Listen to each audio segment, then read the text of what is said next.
Olá pessoal, tudo bom?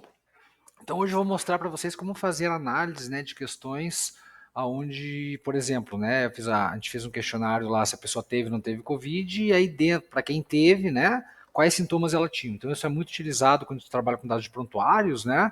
A gente está querendo ver os sintomas que a pessoa tem, as doenças que a pessoa tem, os medicamentos que a pessoa toma, né? Então a gente trabalha muito com esse tipo de dados. Então, qual que é a ideia, né? A gente fez a questão aqui, se a pessoa, algumas outras questões antes, né?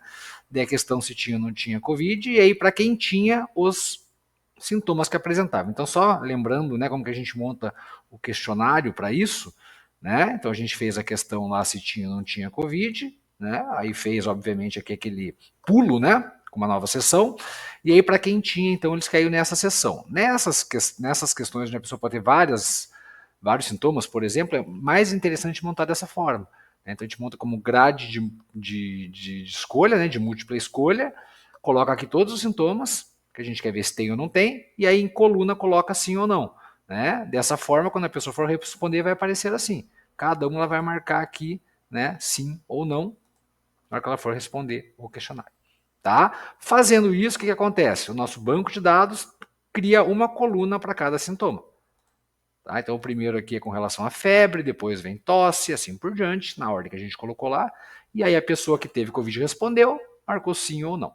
Correto? Então, sempre que a gente tiver dados onde a pessoa pode ter várias informações de sintomas, de doenças, de medicamentos, a dica é sempre fazer dessa forma para depois fazer a análise de dados. Tá? E aí eu quero fazer o quê? Eu quero montar uma tabela desse tipo aqui. Então eu peguei aqui os sintomas que a gente perguntou, né, se a pessoa teve ou não teve, e além de fazer a contagem desses sintomas, quantos tiveram, né, cada sintoma, eu quero fazer a comparação entre grupos. Então aqui eu estou fazendo a comparação de sexo, feminino e masculino. Então quantos homens e quantas mulheres tiveram sintomas, percentual das pessoas que tiveram Covid, né, de cada sexo, e o teste estatístico que quadrado para comparação. Então vou mostrar passo a passo como fazer isso, tá? Bom, vim aqui no meu banco de dados, vou selecionar todos os dados e vou inserir uma tabela dinâmica. Na tabela dinâmica, eu posso criar numa planilha já existente a tabela dinâmica aqui, ó, planilha já existente. Eu vou aqui e quero criar aqui, ó, essa mesma planilha aqui, ó, como fica. Ela criou aqui já, tá? Aí eu vou colocar o sexo aqui em colunas, feminino e masculino, e aí para cada sintoma eu vou montar uma tabela. Então eu venho aqui em febre e jogo ele para linhas. E aí repito a informação de sexo para valor. Entenderam? Então aqui ele está me dizendo o quê? Que das mulheres, né, 6 não tiveram febre e 9 tiveram. Então eu tenho um total, na verdade, aqui de 15 mulheres que tiveram Covid e logo responderam essa questão. E para os homens eu tenho um total de 12 homens também que responderam essa questão. Eu vou fazer uma comparação, montar uma tabelinha para isso. Tá? Qual que é o princípio aqui? Então a gente na tabela a gente vai colocar o valor do sim. Eu posso copiar e colar mesmo aqui, ó, febre, sim. Eu já montei, obviamente, previamente a tabela aqui, né? Então, 9 mulheres tiveram febre, das que tiveram Covid, e 9 homens. Qual o percentual das mulheres? Então, o percentual é igual a gente calcular, a gente sabia calcular um percentual, né? Então, a gente pode fazer assim, esse valor dividido pelo quê? Né? Então, isso que a gente tem que entender quando um percentual. Eu quero saber em relação ao percentual de mulheres que tiveram Covid, porque as que não tiveram sintoma, nem responderam aquela questão. Legal? Então, eu tenho um total aqui de 15 mulheres. Então, eu já divido por 15, eu posso colocar um número mesmo. E sempre que eu arrastar essa fórmula, ele vai sempre estar dividindo por 15, eu vou arrastar ela para baixo depois. Para o masculino, a mesma ideia. Igual, eu pego esse valor aqui e agora eu divido por 12. E 12 homens que responderam essa questão e responderam, né, que tiveram Covid. Aqui já estava em porcentagem, né? Coloca em porcentagem, clicando aqui no porcentagem, e já posso arrastar isso aqui que depois ele vai automaticamente calculando tudo para mim. Tá? Então, essa é a forma de fazer a análise. E aí eu quero fazer o teste aqui quadrado para cada sintoma.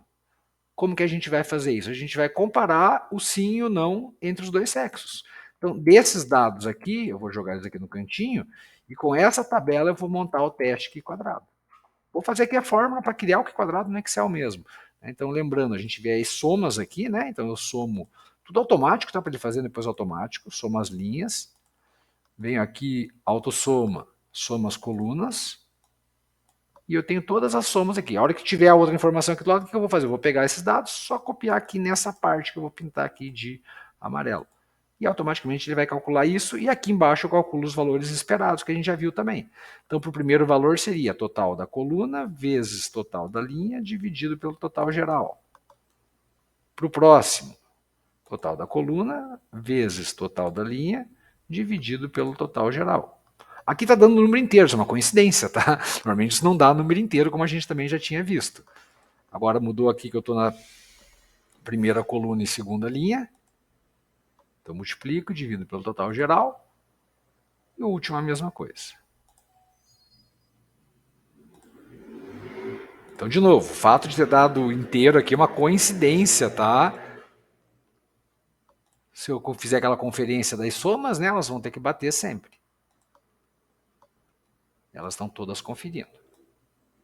Correto? E aí, para fazer o teste Q quadrado, igual teste.Q, abre parênteses, valor real, que são esses números sem as somas, nunca esqueçam disso, ponto e vírgula, sem as somas também. Aqui ele vai me dar o p-valor do teste Q quadrado. Fechou? Então eu pego esse valor, eu posso copiar ele e jogar aqui. Só que se eu copiar e colar direto vai dar erro, porque é uma fórmula, né? Então você pode vir aqui, clicar com o botão direito, valores. Então fica aqui registrado o valor do teste Q quadrado. Esse é o processo que a gente vai fazer aqui. Pronto, já fiz da febre. Agora o que eu faço? Eu tiro a febre daqui e puxo a tosse. Mesmo processo. Então eu vou pegar só o valor de sim aqui no caso, eu tenho 12 de cada grupo, já está aqui o percentual, todos os homens tiveram tosse, né? E aqui eu vou jogar os valores, então, no teste quadrado. Na hora que eu jogar aqui, é só lembrar de colocar o zero aqui, né? Tem que lembrar sempre que tem que ter o zero aqui, senão dá problema, né? Fechou, tá aqui. Ele já me fez todo o cálculo automático, agora os totais já não deram, mas os valores aqui não deram inteiros, né? Pega o valor e joga aqui ele como valor. Entenderam? Então esse é o procedimento para a gente montar. Mais um aqui só para a gente fechar. Tiro tosse, jogo lá a perda de paladar ou olfato. E o mesmo processo. Copio os valores do sim para cá, automaticamente já calcula a porcentagem certa. Copio os valores do sim e não aqui. Jogo na minha planilha que eu montei aqui do lado. Já recalcula tudo automático também. Quadrado. Assim por diante. Então é dessa forma que a gente faz uma análise. Eu quero ver, né, fazer uma comparação do uso de medicamento em relação a quem tem ou não tem uma doença, em relação a qualquer coisa. Tá? Eu posso ter até mais de 2 grupos aqui, não tem problema. Tá? A gente sempre vai montar essas tabelinhas, cada questão separada, cada sintoma, cada doença, cada remédio, uma coluna. Então montar sempre o questionário desse jeito aqui é a grande dica. Tá? E depois, com os dados aqui, a gente vai montando tabela dinâmica e fazendo a tabela. Isso aqui. Bem provavelmente você vai ter isso no teu TCC lá, dependendo se for trabalhar com dados de prontuários, é muito comum a gente ter esse tipo de análise. Depois formata a tabela aqui da maneira correta também, e a gente tem uma tabela no formato para fazer um TCC, um artigo científico, um trabalho que você está realizando. Beleza, pessoal? Então essa é a forma de criar, e a ideia é que vocês façam uma atividade lá, a criação dessa tabela para uma situação lá que a gente vai passar. Tranquilo? Então falou, pessoal. Tchau, tchau.